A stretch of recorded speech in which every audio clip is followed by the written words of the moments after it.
Hello everyone, welcome to logical education. I am Raksha Raghuvanshi और इस lecture में हम शेड्यूल बैंक के बारे में डिस्कस करेंगे। शेड्यूल बैंक होती क्या है और नॉन शेड्यूल बैंक क्या होते हैं ये भी देखेंगे। इन दोनों में डिफरेंस डिस्कस करेंगे। बेसिकली रिसेंटली क्या हुआ, पेटीएम ने रिसीव किया है शेड्यूल बैंक का स्टेटस फ्रॉम आरबीआई। अब इससे क्या क्या फायदे होंगे, पेटीएम को क्या क्या कर सकता है पेटीएम इसकी वजह से, शेड्यूल बैंक होने की वजह से, ये हम इस लेक्चर में डिस्कस करेंगे। और ये जो चीज़ आपको डायग्राम दिख रहा है ये भी हम इस लेक्चर में डिस्कस करने वाले हैं। तो चलिए स्टार्ट करते हैं। आप मुझे सोशल मीडिया प्लेटफॉर्म पर फॉलो कर सकते हैं। टेलीग्राम पर आपको मेरी वीडियोस की पीडीएफ मिल जाएंगी। जो भी मैं वीडियोस यहाँ पे अपलोड करती हूँ उसकी पीडीएफ जो है वो आपको टेलीग्राम चैनल से आपको डाउनलोड करनी पड़ेगी। ठीक है, तो उसके लिए आप टेलीग्राम ज्वाइन कर सकते हैं। इसके अलावा आप इंस्टा पर मुझसे क्वेश्चंस भी कर सकते हैं। और चैनल को सब्सक्राइब नहीं किया है तो सबसे पहले इसको सब्सक्राइब कर लीजिए, जिससे जो भी मैं वीडियोस अपलोड करूं उसका नोटिफिकेशन आपके पास आ जाए और आप टाइमली उन वीडियोस को देख पाएँ। नहीं तो ऐसा होता है कि एग्जाम तक आपके पास बहुत सारा बल्क में मटेरियल होता है, फिर आप उसको पढ़ नहीं पाते हैं और वो चीज़ें जुड़ती चली जाती हैं। इससे बेटर है कि आप डेली डेली उनको देखते जाएं और एग्जाम क्लियर कर पाएँ। तो चलिए बात करते हैं अब इस न्यूज़ के बारे में। देखिए रिसेंटली क्या हुआ, पेटीएम पेमेंट बैंक ने अनाउंस किया कि आरबीआई ने इसको शेड्यूल बैंक की कैटेगरी में रख दिया है। तो अब ये पेमेंट बैंक नहीं है सिर्फ, अब ये अपग्रेड हो गया एज अ शेड्यूल बैंक। ठीक है, ऐसा आरबीआई ने किया है। ठीक है, तो आरबीआई ने तो ये फैसला सितंबर में ले लिया था, लेकिन इस कंपनी ने, पेटीएम पेमेंट बैंक ने, रिसेंटली दिसंबर में ये अनाउंस किया। और जिस दिन इन्होंने अनाउंस किया उस दिन इमीडिएट जो फायदा हुआ इसको, उनकी शेयर प्राइसेस काफी ज्यादा बढ़ गए। ठीक है, आपको पता होगा अभी रिसेंटली ही पेटीएम ने अपना आईपीओ निकाला था और वो आईपीओ बहुत कम प्राइस पर लिस्ट हुआ था, तो काफी कम प्राइस पर लिस्ट हुआ था। और इस न्यूज़ के बाद वो शेयर काफी ज्यादा उनकी प्राइसेस बढ़ गए। ये तो एक इंस्टेंट फायदा मैंने बता दिया। उसके अलावा और भी बहुत सारे फायदे हैं, जिनमें सबसे इम्पोर्टेंट ये है कि अब पेटीएम जो गवर्नमेंट की फाइनेंशियल इंक्लूजन स्कीम्स है ना, उनमें पार्ट ले सकता है। वो क्या होती है उनके बारे में भी डिस्कस करेंगे हम आगे। अब समझते हैं कि शेड्यूल बैंक होते क्या है। शेड्यूल बैंक वो बैंक होते हैं जो reserve bank of India act 1934 है उसके सेकंड शेड्यूल में आते हैं। ठीक है, वो बैंक जो reserve bank of India act 1934 के सेकंड शेड्यूल में आते हैं उनको शेड्यूल बैंक बोलते हैं। अब इसको, इसमें आने के लिए कुछ ना कुछ क्राइटेरिया होगा जिसको ये फुलफिल करें तभी आएंगे। तो ये जो क्राइटेरिया है वो सेक्शन 42(6)(a) में लिखा गया है इस एक्ट के अंदर। ठीक है, अगर वो क्राइटेरिया है तो जिस बैंक को आरबीआई चाहेगा वो इस कैटेगरी में रख देगा। ठीक है, इनको कुछ फायदे मिलते हैं नॉन शेड्यूल बैंक के कंपैरिजन में। ठीक है, जो शेड्यूल बैंक की कैटेगरी में नहीं आते उनको क्या बोलते हैं, नॉन शेड्यूल बैंक बोलते हैं। ओके, क्लियर है।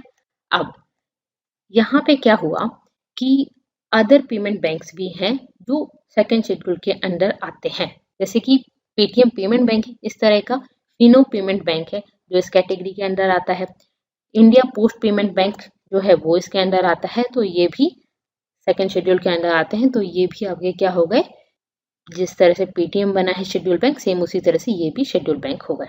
ओके, अब कोई भी बैंक अगर शेड्यूल बैंक की कैटेगरी में होगा तो उसको कुछ फैसिलिटीज मिलेंगी। उन फैसिलिटीज के बारे में डिस्कस कर लेते हैं। तो मेनली 2 टाइप की प्रिंसिपल फैसिलिटीज मिलते हैं, इसके अलावा और भी हैं। तो पहली चीज तो ये है कि जो भी बैंक शेड्यूल बैंक की कैटेगरी में आएगा वो एलिजिबल हो जाएगा डेब्ट या लोन लेने के लिए आरबीआई से एट बैंक रेट, मतलब बैंक रेट पर आरबीआई से वो लोन ले सकता है। जैसे कि एसबीआई को जिस रेट पर मिलेगा उसी रेट पर इस बैंक को भी मिल जाएगा, तो पेटीएम को भी अब उसी रेट पर मिल जाएगा। ओके, इसके अलावा ऑटोमेटिकली एक्वायर करेगा the membership of clearing house. Clearing house की मेंबरशिप इसको ऑटोमेटिकली मिल जाएगी। ठीक है, क्लियरिंग हाउस की मेंबरशिप का क्या मतलब है, क्लियरिंग हाउस एक्चुअली वो एंटिटीज होती हैं जो एसोसिएटेड होती है स्टॉक एक्सचेंज से। स्टॉक एक्सचेंज से किस तरह से एसोसिएटेड होती हैं, जैसे कि स्टॉक मार्केट में हम शेयर खरीदते हैं तो हम बायर हैं, किसी दूसरे से हम शेयर खरीद रहे हैं, वो सेलर है। तो इन दोनों के बीच मीडिएटर का काम करता है ये क्लियरिंग हाउस। ठीक है, एक मीडिएटर है जो सेलर और बायर के बीच में है, जैसे कि कोई ब्रोकर हो गया दो लोगों के बीच में, तो इसी तरह से ये मीडिएटर का काम करती हैं। ये जैसे मैंने कोई शेयर खरीदा तो वो शेयर सही है या नहीं है, जो मेरा पैसा जा रहा है वो सही जगह पे जा रहा है या नहीं जा रहा है, उससे पहले, ये सेलर के पास पहुंचने से पहले इस मीडिएटर के पास जाता है मेरा पैसा। ठीक है, तो होल्ड करके ये देखते हैं, चेक करते हैं, उसके बाद दूसरे को बेचता है। तो वो चीज़ सही है या नहीं है, ये चीज़ देखने का काम क्लियरिंग हाउस का होता है, ये मीडिएटर का काम करता है। तो इसकी मेंबरशिप इसको ऑटोमेटिकली मिल जाएगी। ओके, क्लियर है। इसके अलावा और किस काम के लिए एलिजिबल होता है, तो मैंने अभी बताया था गवर्नमेंट फाइनेंशियल इंक्लूजन स्कीम्स में ये पार्ट ले सकता है। गवर्नमेंट फाइनेंशियल इंक्लूजन स्कीम्स क्या होती है, जैसे कि प्रधानमंत्री मुद्रा योजना है, ठीक है, स्टैंड अप इंडिया स्कीम है। तो गवर्नमेंट जो गरीब वगैरह लोग हैं या जो नया काम करना चाह रहे हैं उनके लिए लोन वगैरह के लिए कुछ स्कीम्स निकालते हैं, ठीक है। तो सभी लोगों की पहुंच बैंक तक हो, इसके लिए कुछ स्कीम्स निकाली जाती हैं। तो वो जो फाइनेंशियल इंक्लूजन, सभी लोगों को साथ में लेके आना है, बैंक से उनको लोन वगैरह देना है जिससे सबका विकास हो सके, ठीक है। तो जीवन सुरक्षा बंधन योजना इस तरह की स्कीम है, ठीक है। प्रधानमंत्री मुद्रा स्कीम के बारे में आप सभी को पता होगा, ठीक है। तो इस तरह की फाइनेंशियल इंक्लूजन स्कीम में ये पार्ट ले सकते हैं। ओके, इसके अलावा ये एलिजिबल होंगे for refinancing facility from RBI at bank rate, ठीक है। रीफाइनेंसिंग फैसिलिटी का मतलब क्या है, तो रीफाइनेंसिंग का बेसिक मतलब ये होता है कि लोन पर फिर से आपने लोन ले लिया, जैसे कि आपने घर बनाने के लिए लोन लिया था, ठीक है, उस लोन को आप चुका रहे हो, मान लीजिए आपको दूसरा घर बनाना है, तो उस घर पर फिर से आप लोन ले लो, तो ये होती है रीफाइनेंसिंग। तो यहाँ पर बैंक भी ले सकते हैं, जैसे कि मान लीजिए गवर्नमेंट सिक्योरिटी वगैरह उन्होंने कुछ खरीद रखी है, उस पर लोन ले लिया, तो इस तरह से भी हो सकता है, रीफाइनेंसिंग की फैसिलिटी मिलती है उनको आरबीआई से बैंक रेट पर। इसके अलावा और क्या फैसिलिटी मिलती है, तो इसके अलावा ये पार्टिसिपेट कर पाएंगे government and other large corporation issued request for proposal, ठीक है। तो जैसे कि गवर्नमेंट ने इस तरह की कोई स्कीम वगैरह कुछ निकाली, तो इस तरह का आरएफपी में भी ये इनको पार्टिसिपेट करने की फैसिलिटी मिलेगी, ठीक है। इसके अलावा प्राइमरी ऑक्शंस क्या होता है, जो गवर्नमेंट सिक्योरिटी वगैरह निकालते हैं। लेकिन अभी मैंने कुछ टाइम पहले एक लेक्चर बनाया था जिसमें मैंने बताया था कि पब्लिक के लिए भी आरबीआई इस तरह का प्राइमरी ऑक्शन, जो पहले सिर्फ बैंक के लिए होता था, अब वो पब्लिक के लिए भी स्टार्ट हो गया। तो प्राइमरी ऑक्शन की फैसिलिटी भी इनके पास है। इसके अलावा fixed rate, variable rate, repos and reverse repo. Repo rate, reverse repo तो आपको पता ही होगा, बैंक आरबीआई से जिस पर लोन लेता है, ठीक है, और रिवर्स रेपो तो आरबीआई बैंक से लेता है। तो fixed rate, variable repo rate वही जो बैंक को होती है वही इसको भी मिलेंगी, ठीक है। इसके अलावा इनको मार्जिनल स्टैंडिंग फैसिलिटी भी मिलेगी। मतलब ये फैसिलिटी क्या होती है, देखिए इसके लिए थोड़ा सा समझते हैं। कोई पर्सन बैंक में पैसा डिपॉजिट करता है, जैसे हम फिक्स्ड डिपॉजिट वगैरह करवाते हैं, बैंक में पैसा रख रहे हैं। बैंक का काम क्या होता है, हम उसमें जाके पैसा रखें, अपना पैसा निकाल सकते हैं, उस पर कुछ हमें इंटरेस्ट देता है। जैसे कि मान लीजिए मैंने अपना कोई अकाउंट है, उसमें फिक्स्ड डिपॉजिट वगैरह करवाया, तो बैंक मुझे कुछ इंटरेस्ट देगा। दूसरा एक और काम क्या करता है, बैंक दूसरों को लोन देता है, किसी को लोन देता है और लोन पर वो पर्सन उसको बैंक को ब्याज देता है, ठीक है, ये काम होता है, इससे बैंक की कमाई होती है। यहाँ पर जितना पैसा बैंक के पास आया, लाइक मैंने 1,000 रुपए डिपॉजिट किया, तो 1,000 रुपए बैंक के पास आया, तो क्या ये पूरा का पूरा पैसा किसी दूसरे को लोन में दे देगा, तो नहीं, ऐसा नहीं करेगा बैंक। इसमें से ये 8 रुपए तो किसी को लोन में दे सकता है, बाकी कुछ पैसा इसका 20% एक्चुअली एसएलआर के रूप में रखना होता है।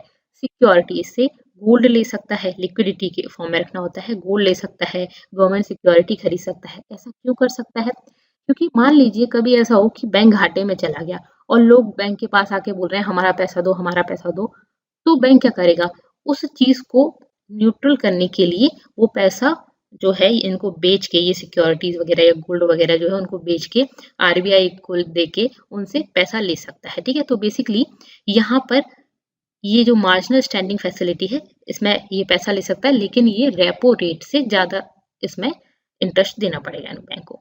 क्लियर है, ओके। तो ये तो हमने देख लिया क्या क्या फैसिलिटीज मिलने वाली हैं इनको, वो हमने यहाँ पे डिस्कस कर लिया। अब बात करते हैं कितने टाइप के बैंक हैं यहाँ पे। तो देखिए रिजर्व बैंक ऑफ इंडिया हमारा सेंट्रल बैंक या सुप्रीम मॉनेटरी अथॉरिटी है हमारी, इसमें हमने शेड्यूल बैंक लिख दिए, ठीक है। जो शेड्यूल में नहीं है वो नॉन शेड्यूल बैंक हो गया, ओके। शेड्यूल बैंक में आपके देखिए मेनली दो टाइप है यहाँ पे, कमर्शियल बैंक्स और कॉर्पोरेटिव बैंक्स। दो मेन कैटेगरीज हैं, commercial banks and corporative bank. Commercial bank पे आते हैं तो शेड्यूल कमर्शियल बैंक होगा ये। शेड्यूल कमर्शियल बैंक में आपके 5 टाइप हो गए, एक तो नेशनलाइज्ड बैंक हो गए या पब्लिक सेक्टर बैंक आप बोलो, तो एसबीआई और अदर नेशनलाइज्ड जो बैंक, जो पहले नेशनलाइज नहीं थे बाद में इनको किया, तो एसबीआई और उसके एसोसिएट बैंक्स हैं, या फिर बाकी जिनको बाद में किया गया तो उस तरह के नेशनलाइज्ड बैंक्स, ठीक है। तो ये पब्लिक सेक्टर बैंक में आते हैं, क्लियर है। इसके अलावा और डेवलपमेंट बैंक्स, ठीक है, डेवलपमेंट बैंक हो गए। इसके अलावा रीजनल रूरल बैंक हो गया, फॉरेन बैंक्स हो गए, फॉरेन बैंक जिनका हेडक्वार्टर इंडिया में नहीं है। इसके अलावा प्राइवेट सेक्टर बैंक जिनका हेडक्वार्टर इंडिया में है, ठीक है, बट वो पब्लिक बैंक नहीं है।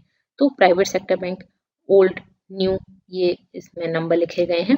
रीजनल रूरल बैंक हो गया, फॉरेन बैंक हो गया, पब्लिक सेक्टर बैंक, एसबीआई, बाकी हो गए। तो ये तो आपके 5 मैंने बता दिया आपको, ठीक है। पब्लिक सेक्टर बैंक जिसमें नेशनलाइज बैंक आपके पुराने नए वो एक ही बात है, ठीक है। तो पब्लिक सेक्टर बैंक हो गया, डेवलपमेंट बैंक हो गया, रीजनल रूरल बैंक हो गया, नाबार्ड के अंदर जो आते हैं। इसके अलावा फॉरेन बैंक हो गया और प्राइवेट सेक्टर बैंक हो गया आपके, क्लियर है। इसके अलावा दूसरा टाइप कौन सा है, कोऑपरेटिव बैंक्स। तो शेड्यूल कोऑपरेटिव बैंक्स, इसमें कौन से आते हैं, तो 2 आते हैं इसके अंदर, अर्बन और स्टेट, ठीक है। तो अर्बन कोऑपरेटिव बैंक्स और दूसरा आता है स्टेट कोऑपरेटिव बैंक्स, ठीक है। तो इस तरह की कैटेगरी होती है इसमें, शेड्यूल बैंक, कमर्शियल बैंक और कोऑपरेटिव बैंक्स। तो कमर्शियल बैंक में भी मैंने 5 कैटेगरी बता दी और कोऑपरेटिव बैंक्स में 2 कैटेगरी बता दी है। फॉरेन बैंक जो बाहर वाले बैंक हैं जिनका हेडक्वार्टर बाहर है और इंडिया में भी उनकी ब्रांचेज हैं। इसी तरह से प्राइवेट बैंक जो इंडिया की ही है, इंडिया में ही हेडक्वार्टर है। पब्लिक बैंक कौन से हो गए, जैसे कि एसबीआई हो गया, ठीक है, तो ये पब्लिक बैंक है। रीजनल रूरल बैंक नाबार्ड, ठीक है, तो ये आपको पता है। तो यहाँ पे हमने इस लेक्चर में ये सारी चीज़ें डिस्कस की। आपको कैसी लगी मुझे बताइएगा, और पसंद आई है तो लाइक कर दीजिए, कमेंट करके बताइए कैसी लगी है। Thank you so much, thanks for watching.